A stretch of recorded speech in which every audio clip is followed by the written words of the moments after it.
Talmor, Shishin Marachi. Talmor is my home. My family have worked the land for generations. My gran says the island does not belong to us, but we belong to the island. And we must be ready, for a great evil is coming, and death follows with it.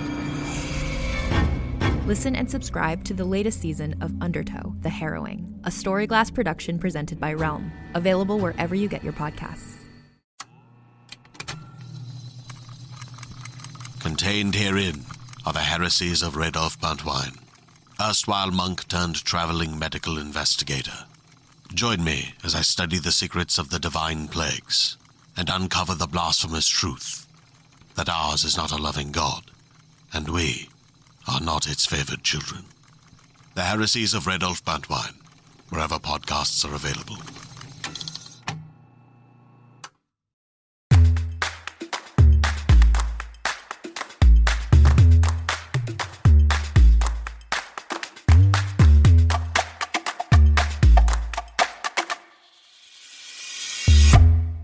Hello, world, and welcome back to another episode of Thanks for Coming In. I'm your host, Jillian Clare. As I mentioned in previous episodes, I had to do some pre-recording, some pre-interviews, not a pre-interview, but pre-recording of interviews because I'm currently busy, but I couldn't let y'all go without some good stories. I just couldn't do it. So, if I say something that seems like it's not timely, that's because it's not. It was recorded like 4 weeks ago when you're hearing this, I guess. I'm not very good with math. Anyway, if this is your first time tuning in, welcome to the show where I talk to fellow actors about their journey and, most importantly, some bad auditions that have happened along the way. Today on the show, we have an actor who I know you know. You know his face. He is one of those actors where he's been in so many things. You may not know his name, but you should. And that's why today we have Brent Pope on the show. I was super excited to talk to him. So here's my conversation with Brent. Welcome to the show, Brent Pope. Hey. How are you today? I'm excellent. I'm ready to talk about some acting stuff. You know? Yeah.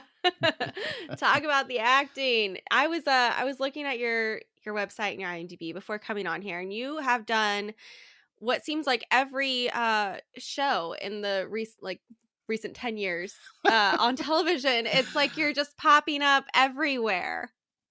Yeah, it seems like the volume of shows is great. I need to start getting like the The bigger the bigger shows. I mean, I Yeah. did do it's funny is like what if you looked at my resume, you would think like my biggest thing would be like I did this three episode guest star on Bold and the Beautiful, which I'm not either one of those things, beautiful or bold. But and I think they said they nominated me for most out of shape person to ever be on a soap opera. So I got that going for me. Stop it. But but anyway, you find out. Have you ever worked on a soap opera? Yeah, when I was a kid, I was on Days of Our Lives. You for a did, couple right? years. You were on. So what I didn't realize is, man, do they do a lot of dialogue, and it's super quick. And like one of the stars came back from vacation, and she was like, "Yeah, I'm doing 7 episodes today." I was like, "What?" Like she just like, "Yeah, we just got to catch up on all the things while I was on vacation."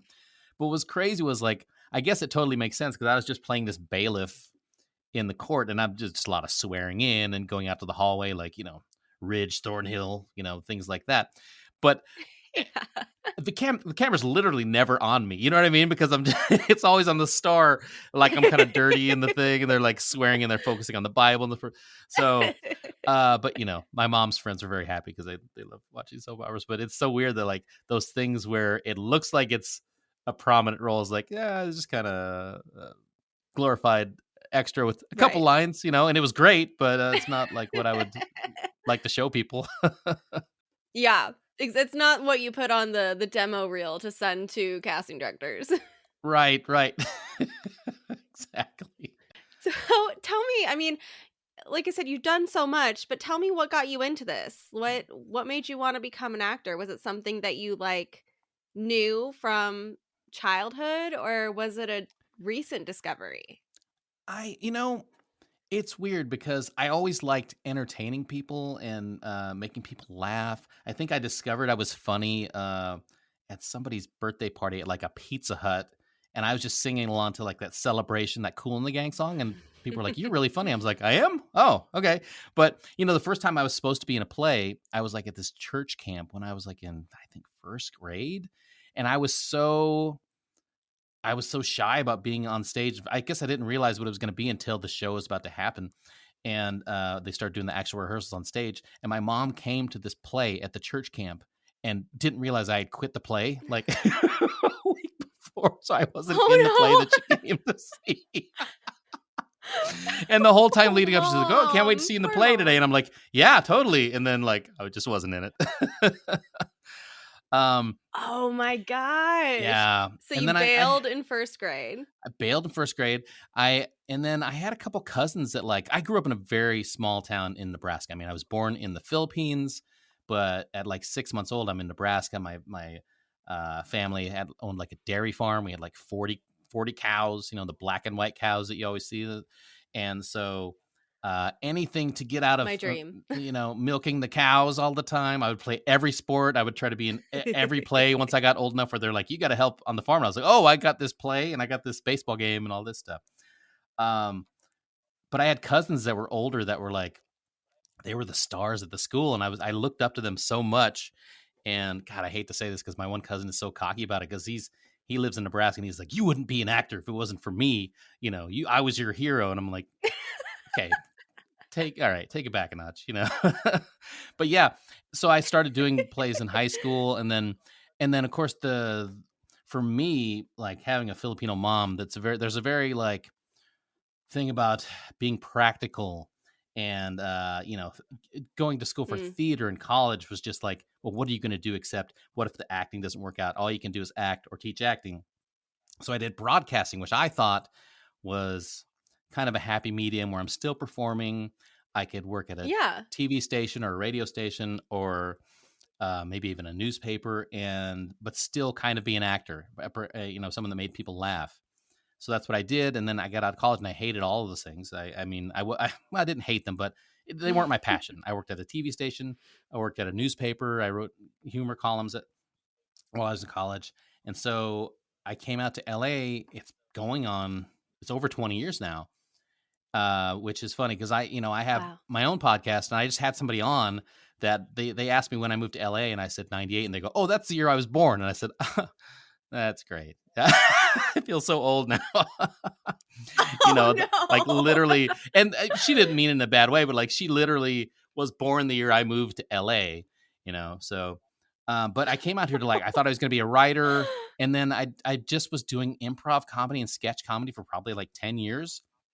Until I finally got the courage to try to get an agent and start going out for, whatever I could. Of course, a lot of times it's commercials at first, and then it takes forever. Mm-hmm. I mean, I'm always so envious of those people that come out and they're like, "Yeah, I came out and I immediately got a theatrical agent," because that just wasn't my experience, And yeah, and I think I wouldn't give up that struggle that I had to get to that, because that's, I think I might, I don't know, maybe you become complacent if it was too easy to get it. I don't know, but that just wasn't my journey. And so I don't want to live anyone else's journey, I guess. Maybe that one guy from True and I feel Blood like the people who immediately come out here, get agents, and automatically book something, it's like, that's a fluke. That's not a regular actor's story. It's not how things go. That's just a fluke, and it happens. It's like, how all of a sudden it's like Emma Stone became a huge hit overnight back with Easy A. And that doesn't happen. It's just a fluke. It's right place, right time, luck, and that's it. Or I think what's the famous story of David Boreanaz, he was on Bones and stuff. I believe the story is he got discovered while he was walking his dog. I mean, and maybe that's true, maybe that's not true. Yeah. And maybe he was already a model or something, but that's the story that I heard, is he got discovered walking a dog, and that's so, I hate you, Yeah, I mean, but much. Damn you. Turns out he was he's a talented guy. You know, he's worked a long time, but like it could have easily been like he got discovered walking his dog, and then he did one show, and after that show, it's like no one wants to cast you again because you were paying on set, or you know, you didn't have the passion to do it, or you never learned your lines, or whatever. You know, but yeah, it's interesting how you go through that whole. I mean, for me, a huge thing was, you know, I got to that point where you're like, okay, I'm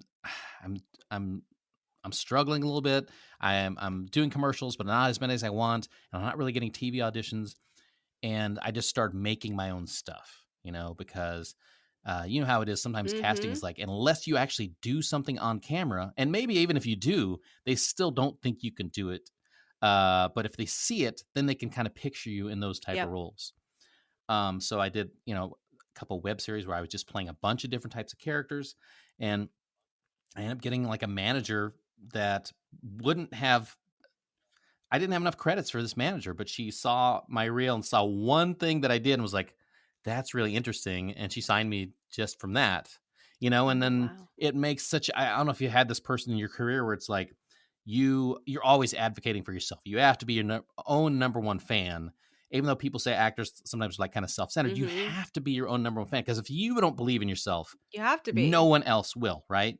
So, you know, I finally got a manager, and in our first meeting, I'm kind of talking to her, and she kind of stops me and goes, "Look, I want to sign you. So, and just so you know, I mean, the way you're talking right now, I don't know if you know this, you're really good." And that just changed it just changes everything to have somebody that really you think believes in you and takes the time to get to know what you can actually do, all the things you can do. Because I've had reps where like they don't ever want you to call them, and I know they're busy, but they don't ever want you to call them. They don't never come to any of your shows you're doing when you're in the crappy black box theater. You know, I'm doing David Mamet at the Hollywood Fight Club theater. But when you have that person, don't call me. Right. But it makes it so much a better relationship, and it relaxes you and allows you to just kind of try to do the work when you realize the other person believes in you. So then, okay, I believe in me, you believe in me. Now we can do this. It's interesting. Yeah. I personally, it's been a weird situation for me because it's like I had people like that as a child when I was a child actor. And then it's been a struggle for me to find someone that I connect to as an adult. Like it's been a struggle to find that person that I feel like gets who I am now versus who I used to be, because it's different. Obviously, I've grown up. So it's just it's been difficult for me to find that, but it's nice to know that it's out there. Yeah, I think it's out there, but I don't know that it's that common. You know, I don't know. I guess I'd have to ask all the other actors, but all I know is it's changed everything for me, you know, so. And she's like, you know, it's crazy. Like a good manager, I think, is kind of like one of your BFFs, you know? They should be. Yeah. They really should be. What was the like first thing that you booked TV wise where you were like, oh, okay, I know what I need to do. This is what I like. These are the roles that I need to play, and this is how I'm going to build my trajectory. It's interesting because, you know, I've always been seen by casting, and at least they see you as something, but I'm always like very blue collar guy. And I guess you could say growing up on a dairy farm in Nebraska, I guess that is kind of my roots, blue collar. My family wasn't fancy. We weren't rich, but I'm not a guy that's going to go out and fix your car. You know what I mean? I'll find the mechanic to fix your car for you. I'm very helpful in that way. But that's what they saw me as. And so I had to, I have to be able to realistically play those parts. I think the first TV part I did, the very first thing I ever did on TV was one of those reenactment shows. I don't know if you ever had to do any of those. Since you probably started out younger, you didn't have to go through that phase where you do the reenactment shows first. Where it's like North Mission Road, which is like, okay, so North Mission Road was this show. It used to be on what used to be Court TV. Now it's True TV, I think. Maybe it's something else now, where a crime happens and they're showing the actual people that it happened to, but they're also showing people reenacting.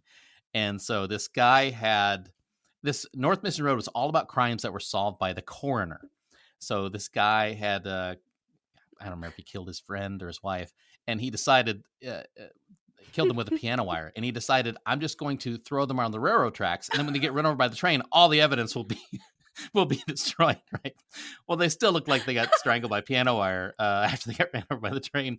But anyway, the guy, when they're asking this guy about it, he's like, there was this transient gardener. And so there's just a close up of me, like with one of those weird wire cutters, just like staring into the camera, going like this, like maybe the guy with the wire cutter did it. And that was the first thing I was ever on TV.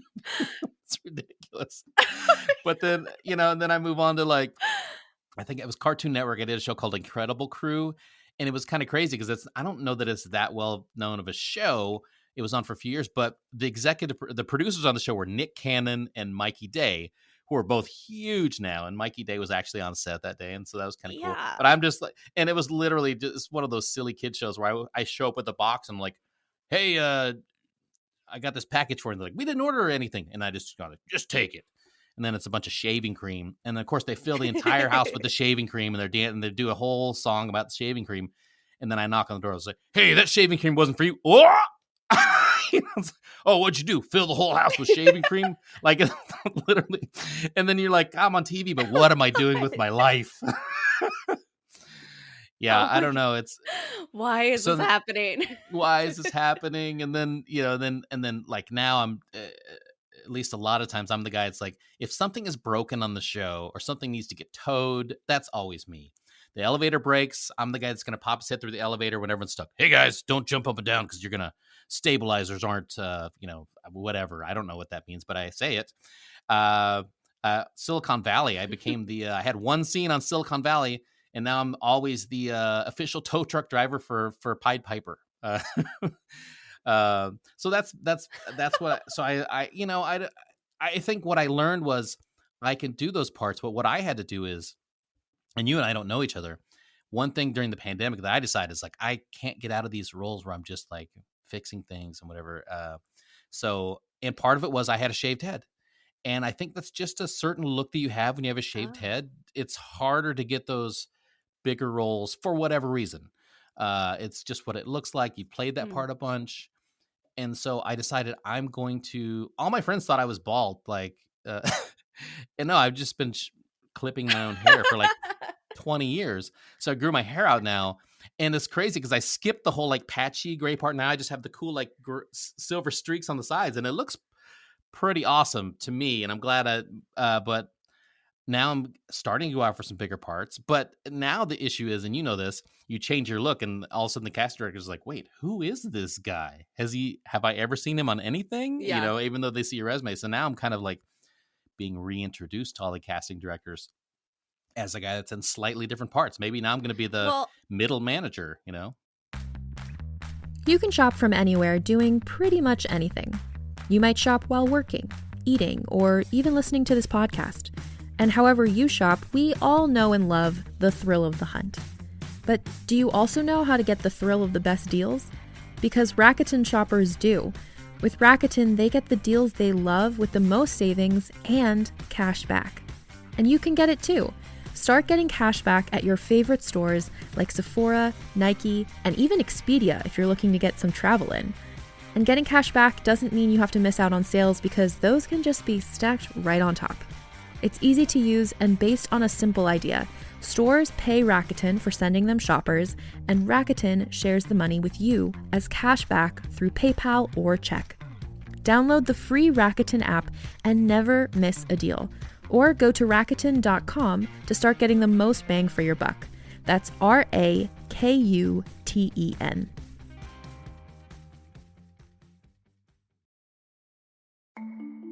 As a podcast network, our first priority has always been audio and the stories we're able to share with you. But we also sell merch, and organizing that was made both possible and easy with Shopify. Shopify is the global commerce platform that helps you sell and grow at every stage of your business, from the launch your online shop stage all the way to the did we just hit 1 million orders stage. Whether you're selling scented soap or offering outdoor outfits, Shopify helps you sell everywhere. They have an all-in-one e-commerce platform and in-person POS system, so wherever and whatever you're selling, Shopify's got you covered. With the internet's best converting checkout, 36% better on average compared to other leading commerce platforms, Shopify helps you turn browsers into buyers. Shopify has allowed us to share something tangible with the podcast community we've built here, selling our beanies, sweatshirts, and mugs to fans of our shows without taking up too much time from all the other work we do to bring you even more great content. And it's not just us. Shopify powers 10% of all e-commerce in the US. Shopify is also the global force behind Allbirds, Rothy's, and Brooklinen, and millions of other entrepreneurs of every size across 175 countries. Because businesses that grow with Shopify. Sign up for a $1 per month trial period at shopify.com/realm, all lowercase. Go to shopify.com/REALM now to grow your business, no matter what stage you're in. Shopify.com/realm.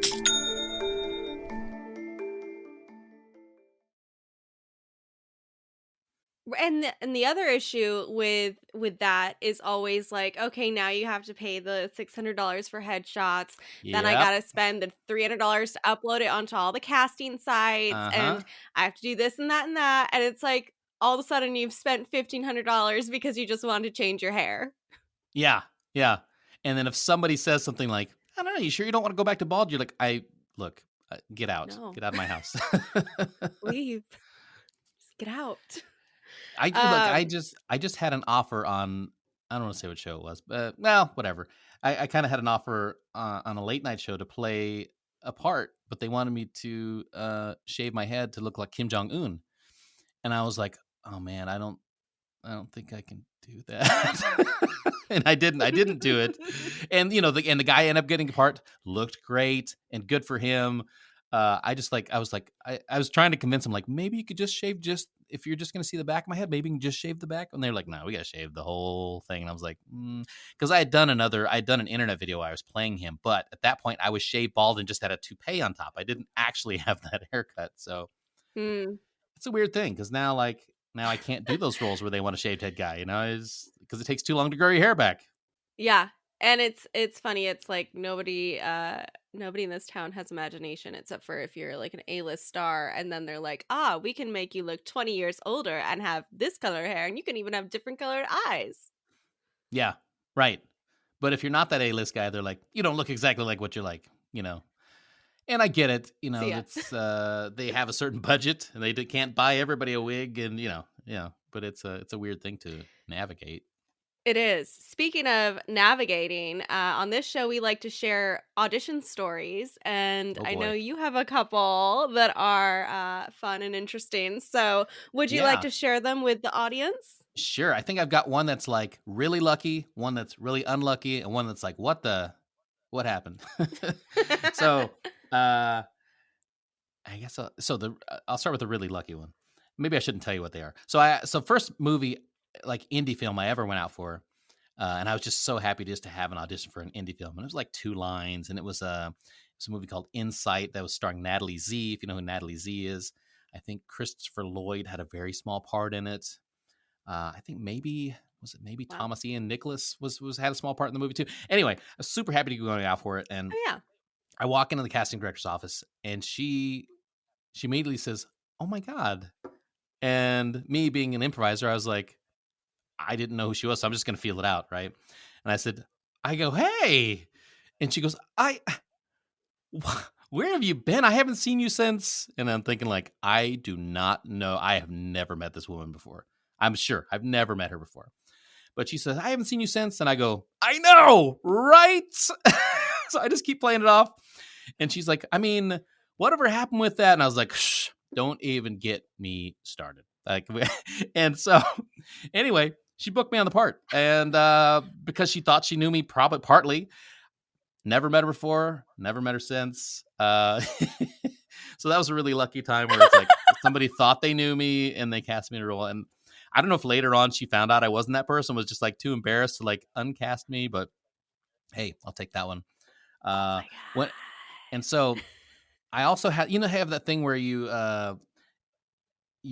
can do one more job before you have to join the union. Like there's certain jobs you get and then you have to join the union where you become a must join. So I had booked this We were super excited. Me and my old manager were super excited because I had booked this national commercial. And he goes, you got to go down to SAG. You got to join today. So I go down to get my money order. I don't know where it was, 800, 1,500, whatever it is to join. Maybe it's more than that.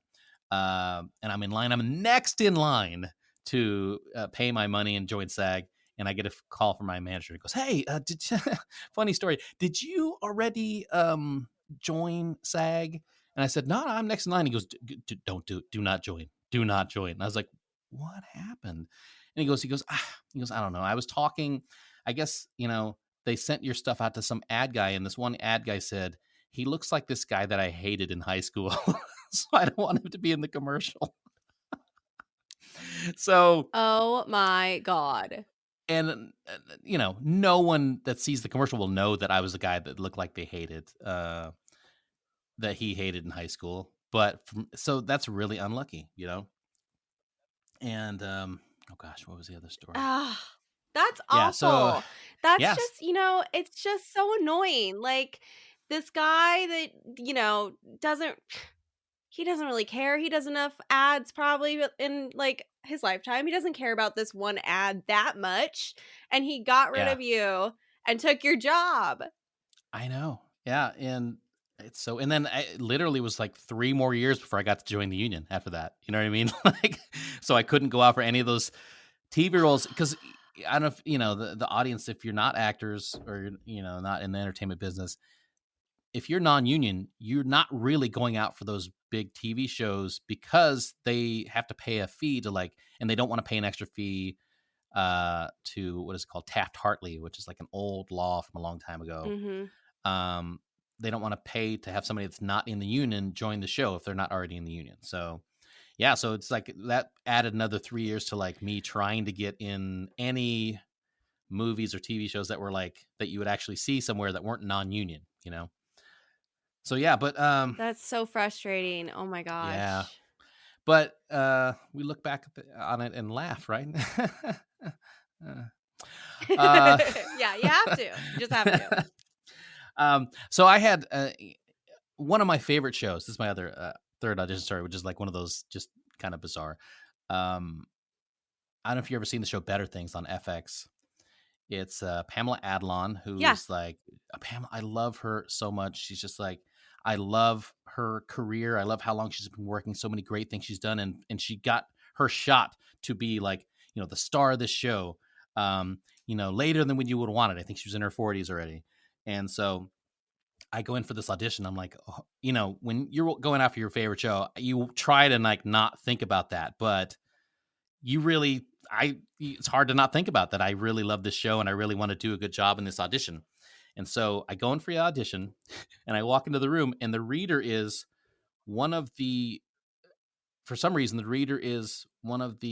regulars from the show who I know that my wife went to college with, but I've never met. So it was just like, I immediately went into oh, hi. And it was Rebecca Metz, who's a great Actor, Rebecca Metz. And I go, hi, Rebecca. I was like, you don't know me, but I'm married to Tressa Pope. My wife and I had the same name before we got married. True story. Both of our moms are named Patricia Pope. That's another weird story. How funny. We're not related. Yeah. But anyway, and Rebecca goes, oh my gosh, how is Tressa? And so we're sitting there talking. And then they go, okay, let's do the scene now. And I'm like, oh crap, I'm totally not ready to do the scene now. Right. But of course I'm like, oh yeah. And then I don't even remember what happened while I was doing the audition. I felt like I did such a bad job that I got in my car, and we all have these beating ourselves up in the car stories, but I call my friend Matt Harris, another comedic actor that does a lot of commercials and TV stuff. And I said, Matt, I just had my last audition. I was like, I went out for my favorite show. I embarrassed myself in front of one of the series regulars and blah, blah, blah. I was like, I'm just done. And he goes, I'm sure it wasn't that bad. Well, I did not book that part. But then 3 months later, I get a call and they go, hey, you booked Better Things. And I go, what? I was like, I auditioned for that a long time ago. And it was a different part. And then when I get on set, Pamela Adlon says, yeah, he goes, we had a hard time finding someone for this part. So I went back and looked at the old auditions, and I really liked your old audition. So, so the point of that story is, we as actors, we think, oh, I did such a terrible job at this audition, or they hated me. And then later on you find out no, you have no idea how you did. You can't sit there and judge yourself on an audition because you're going to sound silly later on when you say, oh yeah, I booked the show 3 months later and I told my friend I was going to quit acting, like, Yeah. Yeah. so. I mean, and the thing is like you don't know what's going on in, the casting director's brain either. You don't know what they're specifically looking for. Like you could have totally nailed it and thought you were crap, but to them you were perfect. Yeah. I got this one person on one of the leads on one of the main people on one show, and I don't want to say which one it is just because the show is still running, but they always bring me in like every season, and I'll go into the casting director, and I know the casting director, and I go, hey, you're back. And I go, yeah. She goes, yeah, that person brings you in every season, whether you're right for the part or not. I was like, great. This this seems promising that you said that. Like it's cool because sometimes it's cool to like have somebody on your side, but then there's that's the thing is like the person that runs the show could really like you, but then the casting person's like, they're not right. And then maybe that takes the precedence, I'm sure you've had weird things like that where so many things can get in the way of you getting it's a minor miracle when you book any parts, and you have to celebrate every victory you get in this industry. Yeah, that's so true. There's so many little aspects. I mean, one of my favorite stories that I like to tell is when I was a kid, I had booked this Dr. Pepper commercial to play, I forget, it was some country star's daughter. I can't remember who it was. Yeah. But there were 3 girls, and they had booked 2 girls for each role. They were going to fly us out to meet with this country star and just hang out a couple days and see who they wanted to pick. And I ended up not getting the role because his real life daughter thought I was too skinny and she didn't want to be bullied at school because of it. And looking back at it now as, a well-aware adult, it makes sense. And I feel for that girl, and I'm like so happy that, things worked out. But at the time, as an actor, when you're like 10 years old and you get sent home, you're just like, but I don't understand. What did I do? Yeah, that's horrible. My wife had this story. My wife is a mortgage person now, so if you're looking to buy a house, hey. but she worked until she was about 30, and then just got kind of frustrated with where her career was going. She was booking a lot of stuff, but it's not stuff she wanted to book, I guess. Yeah. And so she made the choice to I'm going to get a more stable job I think I'll be happier in. I think she is. But she had one of the last things she did was she tested for this show called Girlfriends, which was back in the day. Mm-hmm. It was Tracy Ellis Ross, I'm going to say they're in their 20s, kind of. It's like 3 black women in their 20s.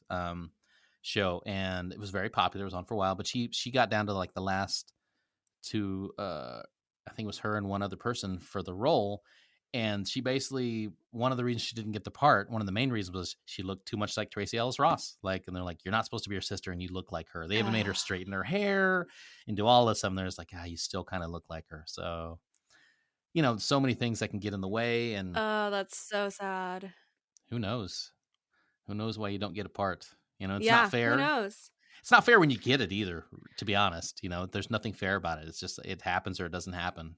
Yeah. I mean, this whole business is kind of like playing cards. Like sometimes you get lucky and sometimes you don't, and that's it. Yep. I mean, yeah, I've listened to a lot of the episodes of the show, and I'm surprised every time. You can never predict what the ending of their story is going to be because it's always so crazy. Yeah, you can't predict what's going to happen, and that's kind of why I started the show. Is I know that every actor has had these crazy auditions, and it's we don't talk about it enough. We kind of just put it in the back and say, oh, this is just my life. This is just how it happens. And this is how it happens for every actor. So whatever. But I feel like the more we talk about it, the more, we can empathize with each other and build a better community for everyone. Yeah. I think that's a good thought process.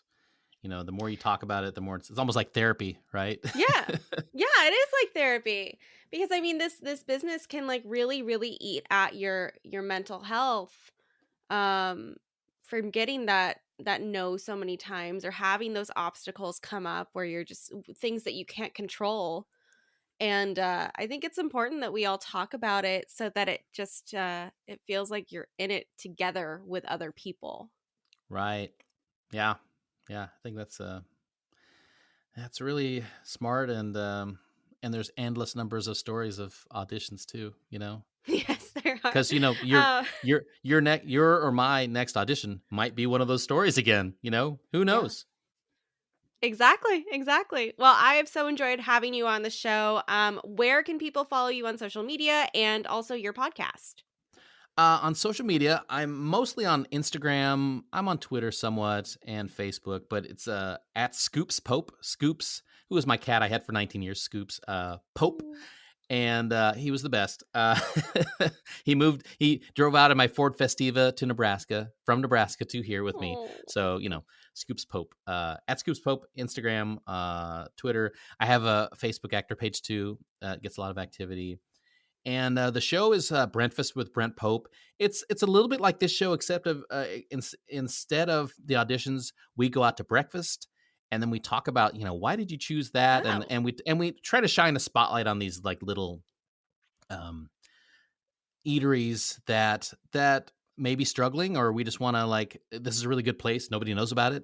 Get people to go there, because there's been, I started this show in mid 2019, and then 8 months later, I'm doing a show where I have to go pick up the food and drop it off at everyone's house for a year, which wasn't great, but I did it because I still believe that it was great. So, it's where Hollywood meets great food, Brentfast.com. And it's like your show. It's on everywhere: Spotify, Apple, Pandora, iHeartRadio, Stitcher, anywhere you want to listen to it.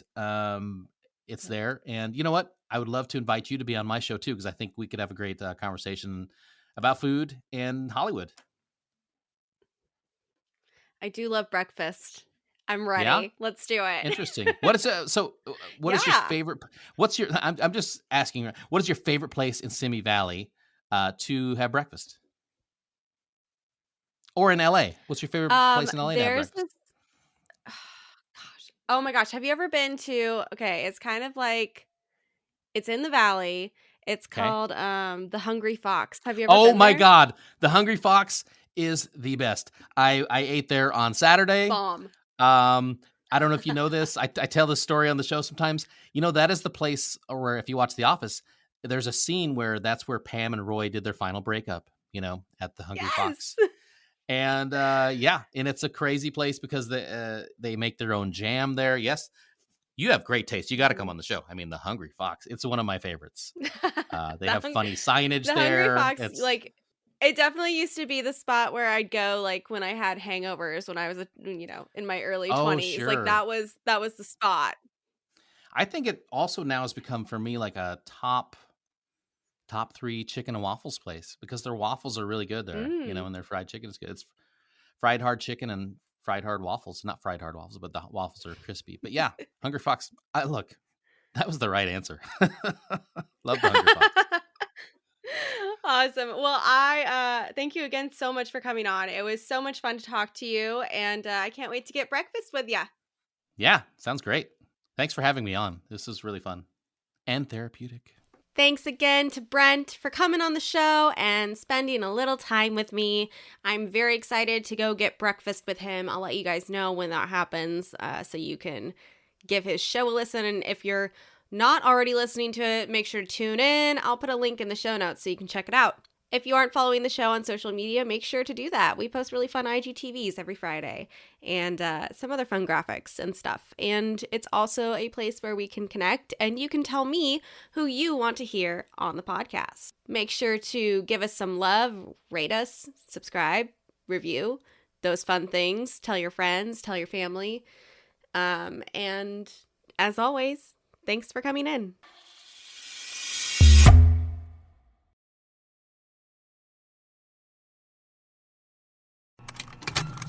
Contained herein are the heresies of Radolf Buntwine, erstwhile monk turned traveling medical investigator. Join me as I uncover the blasphemous truth of a plague-ridden world, that ours is not a loving God, and we are not its favored children. The Heresies of Radolf Buntwine, coming January 2nd, wherever podcasts are available.